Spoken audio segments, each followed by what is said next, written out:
Marcus Webb sat in a dirty bar on Mars Station drinking cheap whiskey and wondering where his life had gone wrong. He was 34 years old. He had served 12 years in the United States Marine Corps. Before humanity spread to the stars, he had fought in 3 wars on distant planets, and now he was broke, alone, and taking whatever jobs the Terran mercenary guild threw his way. His communicator buzzed. A new contract. Marcus read it twice because he thought there was a mistake. The Valanthi sovereignty wanted a human bodyguard. The Valanth were one of the oldest and most powerful species in the galaxy. They ruled 40 star systems. They stood 8 ft tall with skin that glowed like moonlight. They looked at humans the way humans looked at ants. Why would they want him? The answer came in the details. The job was protecting Princess Yuna, the only child of Queen Dra. The princess was 12 years old. She had survived 3 assassination attempts in 2 years. Every guard assigned to her had died. The Valanthi believed she was cursed. No warrior in their empire would take the assignment anymore, so they were hiring a human, someone disposable, someone they would not miss when the curse killed him too. Marcus finished his whiskey and accepted the contract. 3 weeks later, his small transport ship dropped out of hyperspace. Above Valanthi Prime, Marcus pressed his face against the window like a child. The planet was beautiful. Oceans of liquid silver stretched between continents of purple and blue. Cities made of crystal rose toward the sky, catching the light of 3 distant suns. He had seen many alien worlds, but nothing like this. The shuttle landed. A courtyard made of white stone. Marcus stepped out and felt very small. Everything here was built for giants. The doors were 20 ft tall. The stairs were like climbing small walls. The air smelled sweet, like flowers he could not name. 2 Valanthi guards met him. They looked down at him with expressions of disgust. One of them said something in their language. The other laughed. Marcus did not speak Volante, but he knew mockery in any language. They led him through endless hallways. The palace was magnificent and cold. Statues of ancient kings watched him pass. Paintings showed great battles and proud rulers. Everything spoke of power and history that stretched back thousands of years. Humans had only left Earth 200 years ago. They were children compared to these people. Finally, they reached the throne room. The doors opened and Marcus saw Queen Dra for the first time. She sat on a throne of black crystal. She was tall, even for her species, with silver skin and eyes like purple stars. Her face showed no emotion. She wore robes of deep blue that moved like water around her. Power radiated from her like heat from a fire. Marcus walked forward and bowed. He had read about Valanthi customs on the journey here. The queen studied him for a long moment. When she spoke, her voice was cold and smooth. "You are smaller than I expected. Most humans are," Marcus replied. "Your species is young, weak. You have no special abilities. You cannot heal quickly like the Torvani. You cannot see in darkness like the Methri. You cannot lift 10 times your weight like my own people." She leaned forward slightly. "Why should I trust my daughter's life to you?" Marcus had thought about this question during the long journey. "Because we are stubborn," he said simply. "Humans do not know when to quit. We keep fighting when we should be dead. We keep going when smarter species would give up. Your warriors see your daughter as cursed. They are afraid. I am not afraid. Of curses, I am only afraid of failing. The queen's expression did not change. Bold words, many have spoken bold words. Before dying, then I will be the first to speak them and live. For a moment something flickered in the queen's purple eyes. Interest perhaps, or maybe amusement at the small creature who dared speak to her this way. Very well, she said, you will begin immediately. But understand this, human, if my daughter dies under your protection, I will not simply kill you. I will burn your home world. I will scatter humanity across the stars as slaves. I will make your species pay for 1,000 generations. Marcus believed her. He had no doubt she had the power to do exactly what she promised.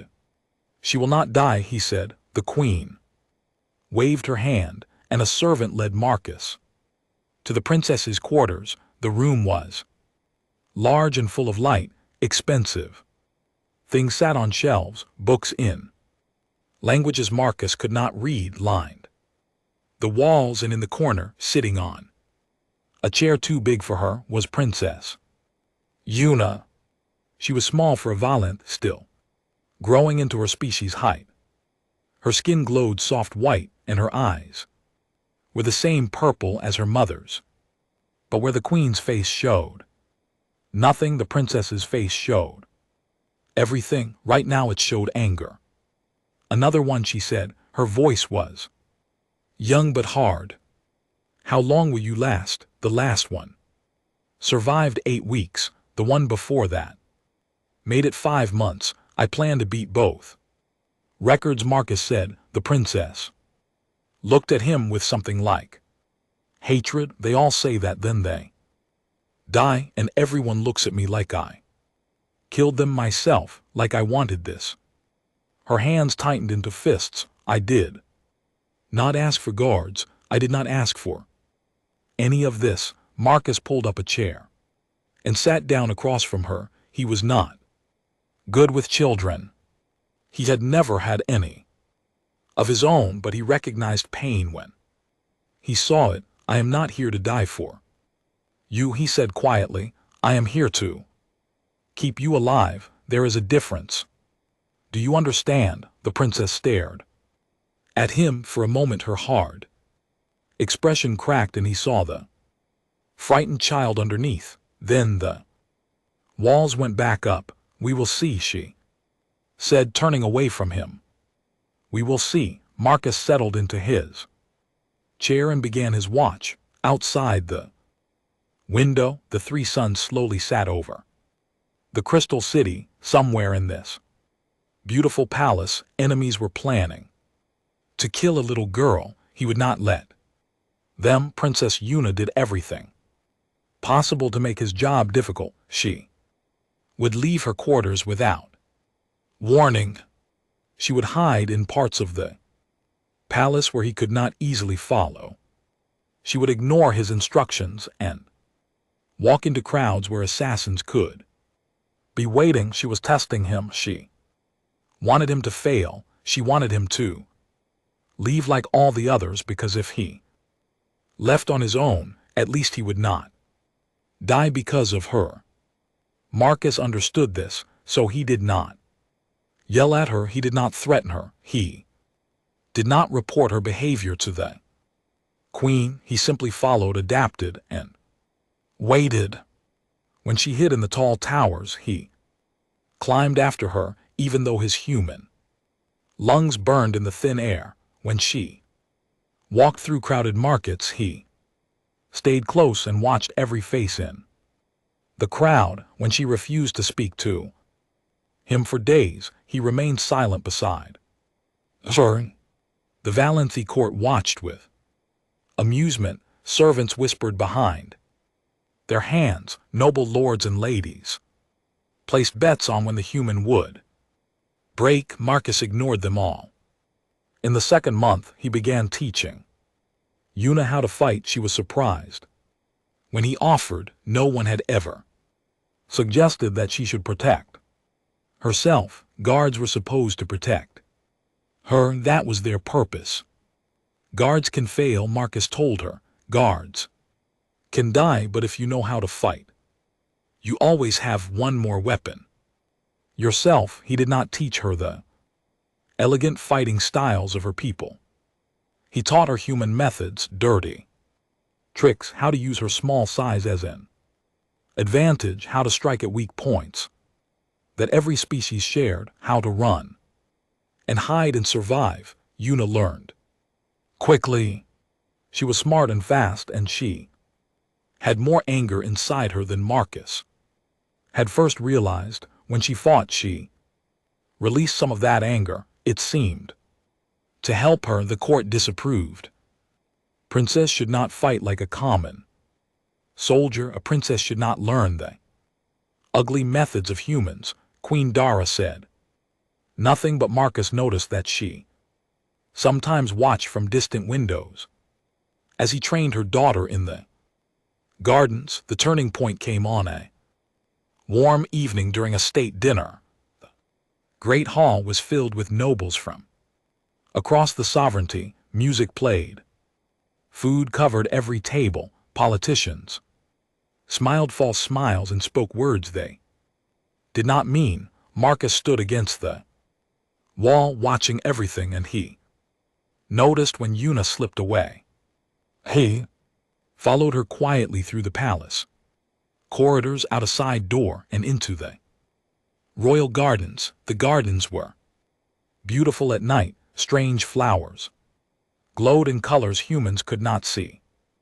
Trees sang soft songs when the wind touched them. Silver paths wound between pools of still water. He found Yuna under a great tree with leaves like blue fire. She was crying. Marcus stopped a short distance away. He could have announced himself. He could have asked what was wrong. Instead, he sat down on the grass nearby and waited. After a while, Yuna spoke without looking at him. They were talking about my guards tonight, the ones who died. Her voice was thick with tears. They were laughing, making jokes about the curse, betting on when you will die. She finally turned to look at him. Her purple eyes were wet and bright. I stopped trusting guards because watching them die is worse than dying myself. Do you understand? It is not the assassins I am afraid of. It is watching another person die because of me. Marcus was quiet for a long moment. Then he spoke. I lost my squad once, he said, on a colony world far from here. We were ambushed. 8 men went in. I was the only one who walked out. He looked up at the strange stars above them. For years, I wished I had died with them. I thought surviving was a punishment. I thought I did not deserve to live when they were gone. Yuna watched him with wide eyes. What changed? I realized that dying would not honor them. Living would. Living fully, without hiding, without being afraid. He looked at her. The people who died protecting you did not die because of a curse. They died because bad people wanted to hurt you, and your guards stood in the way. That is not your fault. That is their choice. A good choice, a brave choice. But I do not want anyone else to make that choice. Yuna whispered. Marcus nodded slowly. I understand, so I will make you a promise. I am not going to die for you, princess. I am going to live for you. There is a difference. Dying is easy. Giving up is easy. Living, fighting, staying by your side day after day, that is hard, and that is what I am going to do. Yuna stared at him for a long time. Then slowly she moved closer and sat beside him under the glowing tree. You are strange for a human, she said. Quietly, you are strange for a princess, he replied. She almost smiled. It was the first time he had seen her even close to smiling.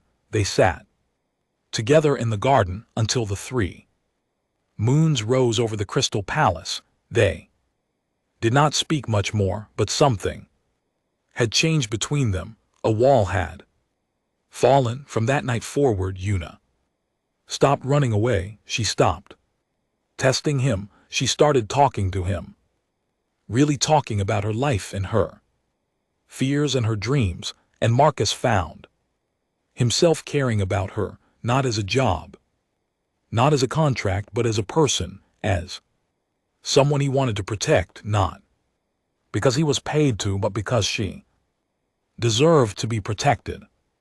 He had come to this world expecting to guard a princess. He had not expected to find something that felt like family. 6 months passed. Marcus had beaten every record. He had survived longer than any guard before him. The betting in the court had stopped because no one believed he would die anymore. Then the assassins came. It happened during a diplomatic visit to Neutral Station 7, a massive space station. Many species met to trade and negotiate. Queen Dara had brought Yuna to witness an important treaty signing. Marcus did not like it. Too many strangers, too many places to hide, too many things that could go wrong. His instincts were right. The first explosion hit the east wing of the station. The lights went out. Emergency alarms screamed. People began running in every direction. Marcus grabbed Yuna's arm and pulled her close. In the darkness and chaos, he could see the security officers falling. Someone was shooting them with precision. This was not a random attack. This was planned. Stay behind me, he told Yuna.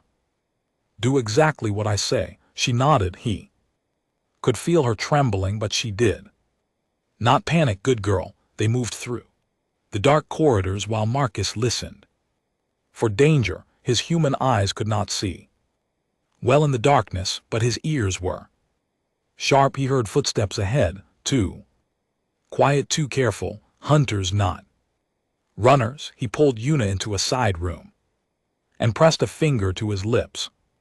Through the door he heard voices speaking a dialect he did not recognize. Then a communicator crackled. The princess was last seen in Section 4. Find her, kill the human if he gets in the way. There were 6 of them. Marcus counted their footsteps as they passed. 6 against 1, and he had only a small pistol. The Valenth had not allowed him to carry heavy weapons. They did not trust humans with such things. He would have to be creative. Marcus led Yuna through maintenance tunnels and service corridors. He had studied the station's layout before they arrived. He always studied every location. It was what kept him alive. The assassins followed. They were fast and skilled, but Marcus was smart. He led them through areas with poor lighting. He created false trails. He set traps using whatever he could find. A loose panel became a noise trap. Fire extinguisher became a weapon. An electrical panel became a surprise. Waiting in the dark, one by one he slowed them down, but they kept coming. Marcus, Yuna whispered as they crouched behind a cargo container. They are getting closer. I know there are too many. There are never too many. He checked his pistol. 4 shots left. Remember what I taught you. If something happens to me, you run, you hide, you survive. Promise me. Yuna's eyes filled with tears. You said you would not die. For me, I am not planning to die, he said, managing a small smile. But I need you to promise anyway. She nodded. Unable to speak, the assassins found them moments later. Marcus moved like water and struck like lightning. He shot the first one in the throat. He used the body as a shield and shot the second.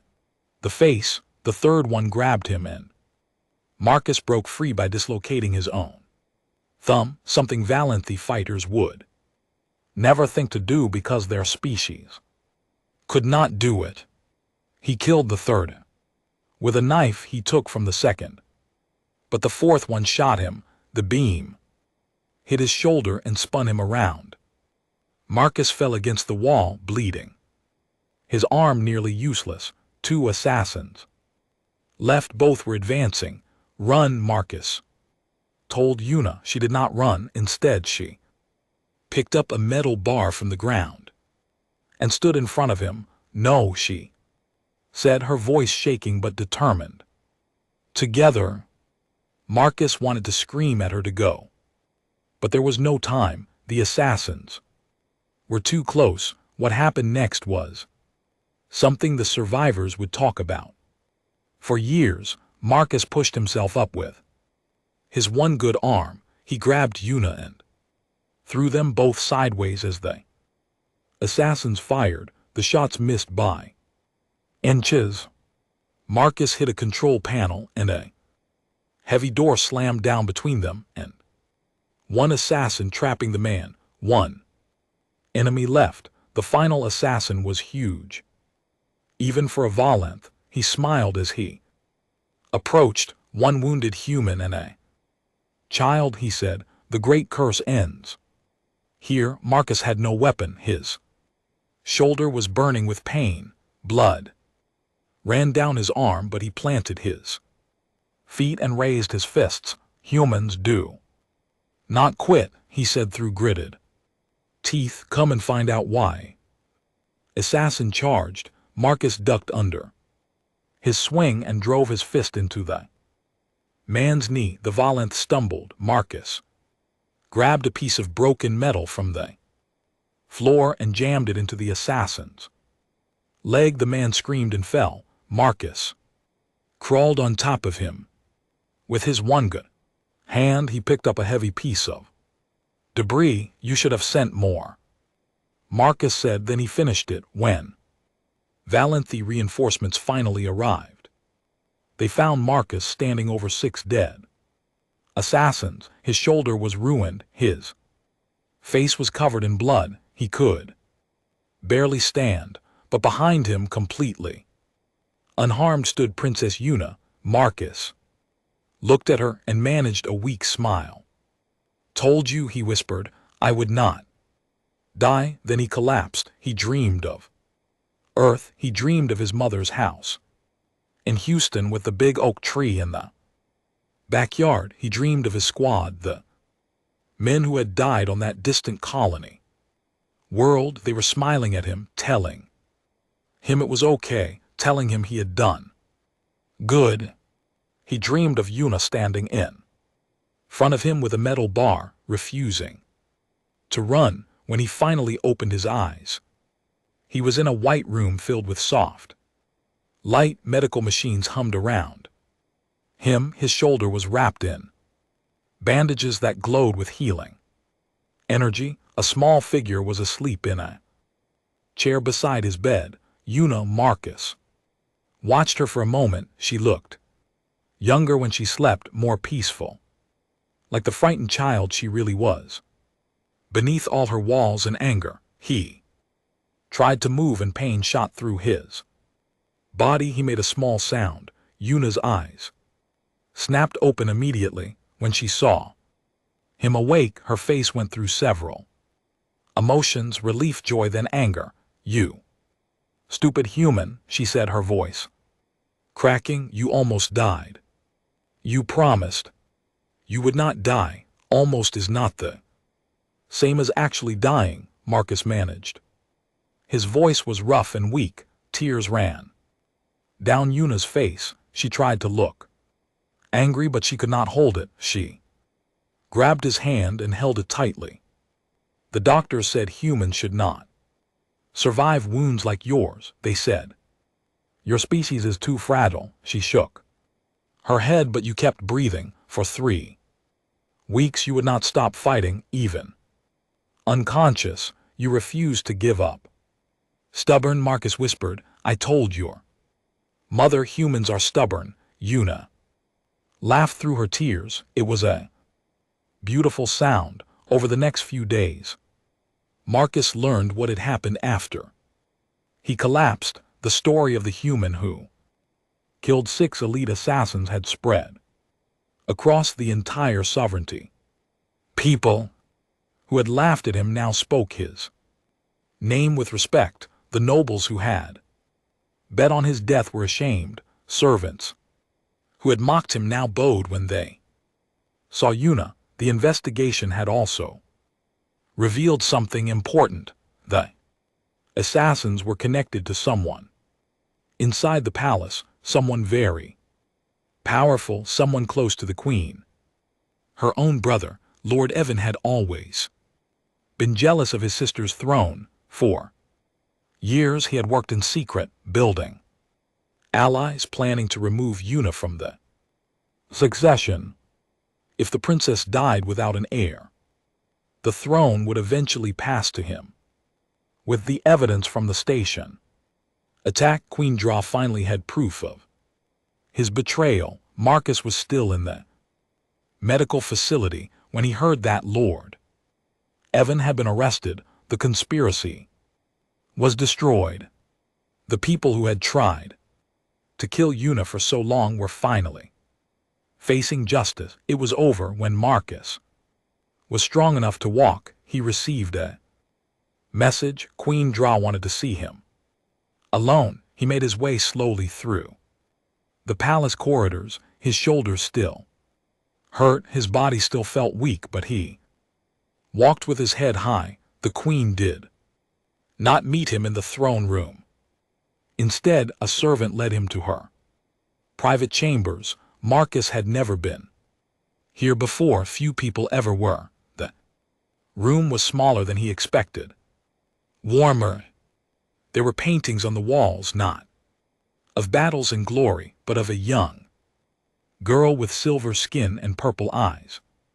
Yuna at different ages growing up. Queen Dra stood by a window looking out at the Crystal City.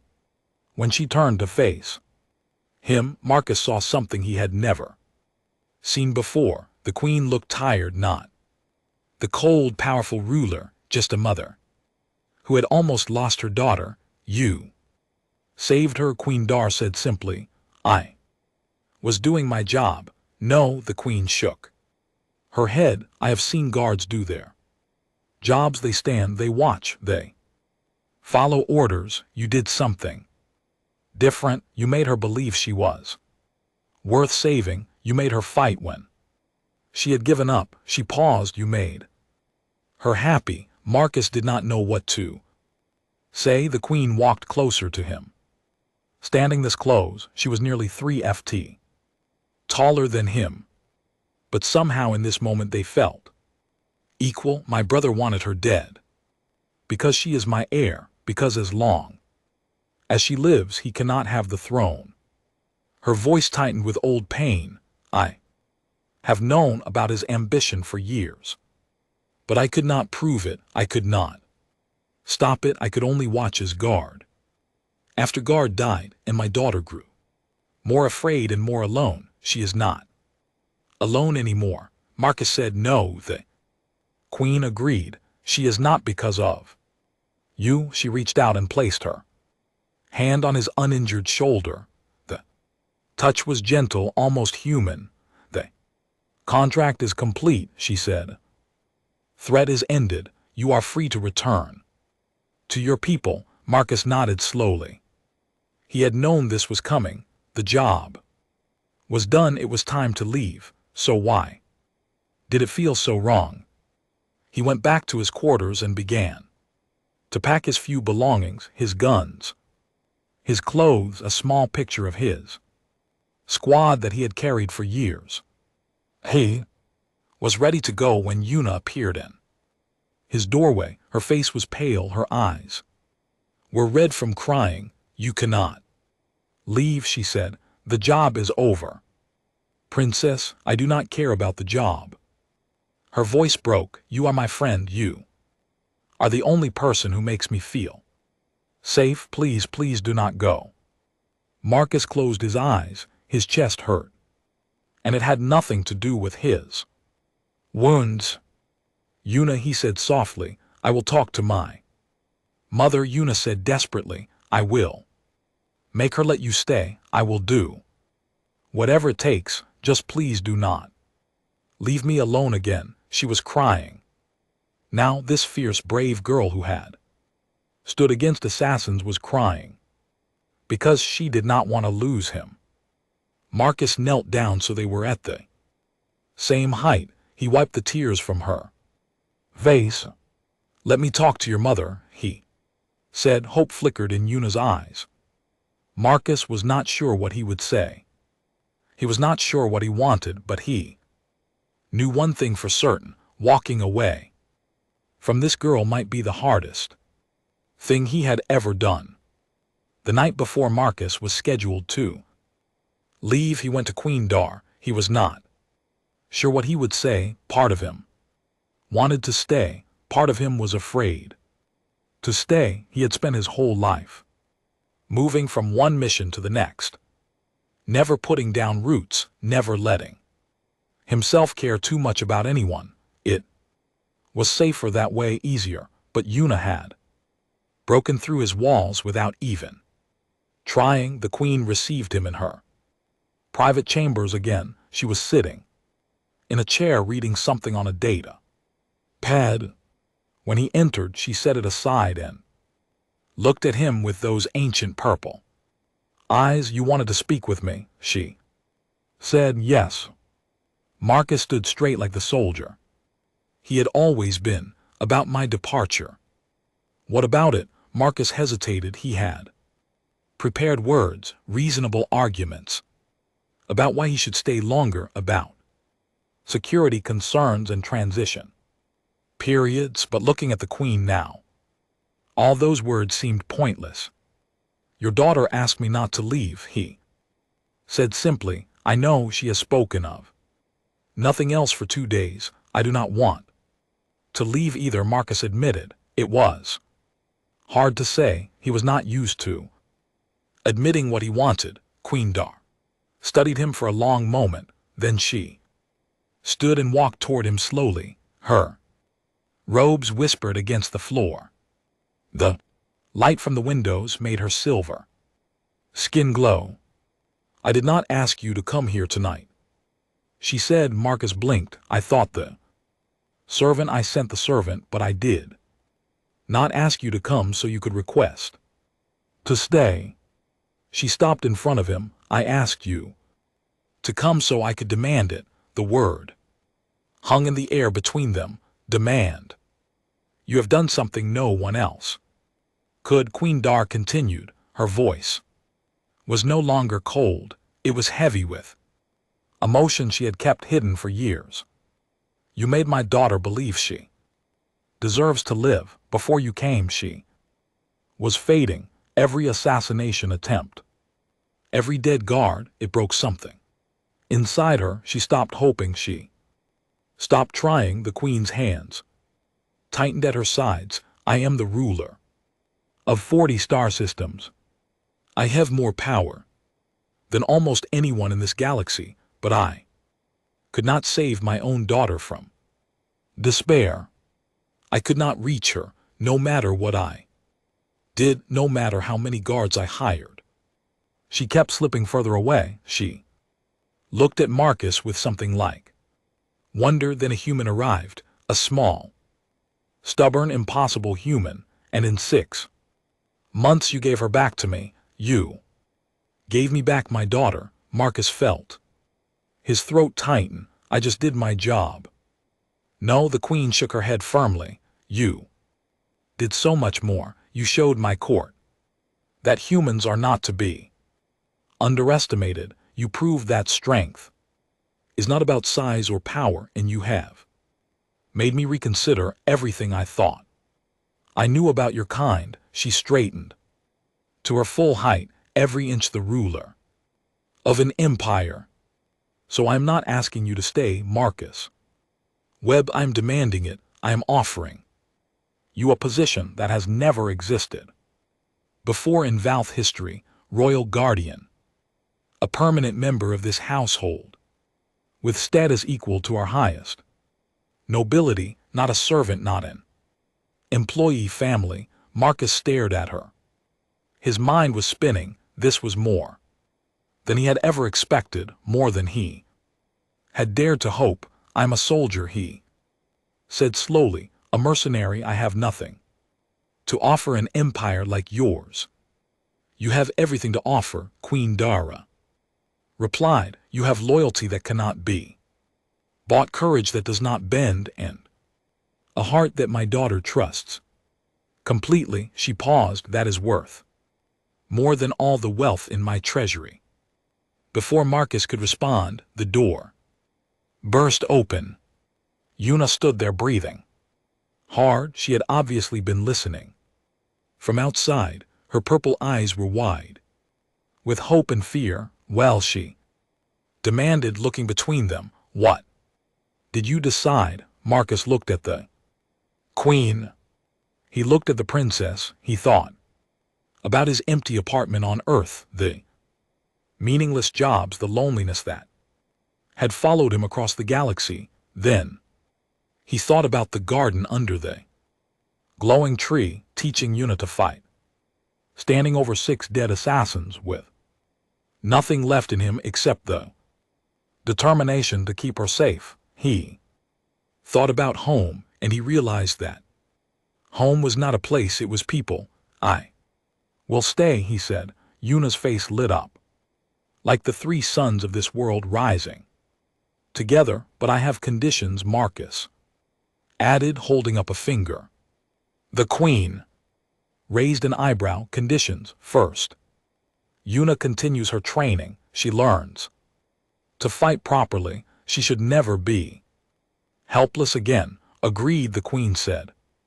Second, she never gets another guard who sees her as a curse. Only people who actually care about her. Agreed. Third.